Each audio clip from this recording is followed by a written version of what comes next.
soo dhawaada caruurey barnaamijkeenii xayawaanka.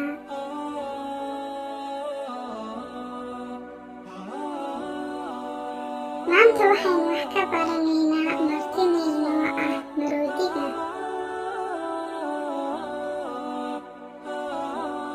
Maroodigu waa mid ka mid ah xayawaanada waaweyn ee ku nool dunida.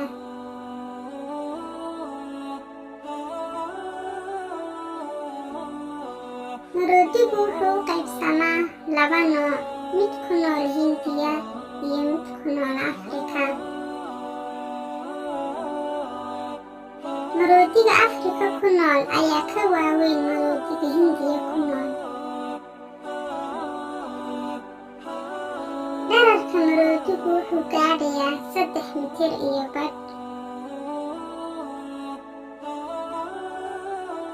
Culeyskiisuna wuxuu gaadhayaa ilaa 6 tan. Maroodigu wuxuu kaga duwan yahay xayawaanada kale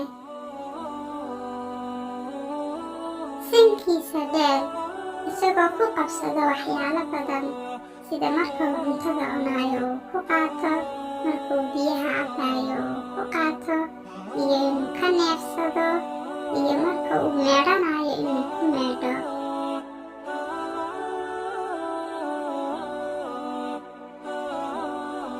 Isagoo inta uu ku qaado biyaha dusha iskaga shuba, sidii tuumbada oo kale u adeegsada.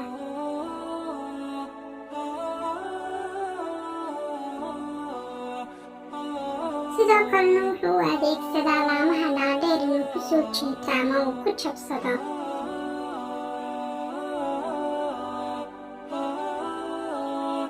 Waxyaalo culusna wuu ku qaadi karaa.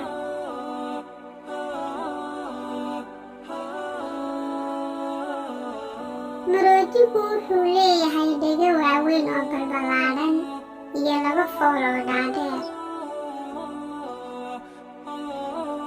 Haragga maroodigu waa mid qallafsan, waana mid jajaban, waana mid bilaatimo ah. Maroodigu wuxuu leeyahay lugo yaryar oo balballaaran. Lugaha hore wuxuu ku leeyahay 4 farood, lugaha dambena wuxuu ku leeyahay 3 farood. Maroodigu wuxuu ka mid yahay xayawaanada cawska cuna. 6 iyo 10 saacadood ayuu wax cunaa maalintii. 2 saacadood ama 3 saacadoodna wuu hurdaa oo wuu seexdaa.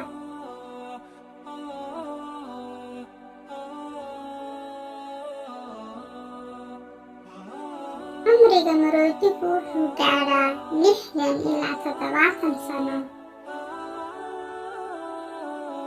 Ilmaha waxay hooyada maroodigu caloosha ku sidaa 12 bilood.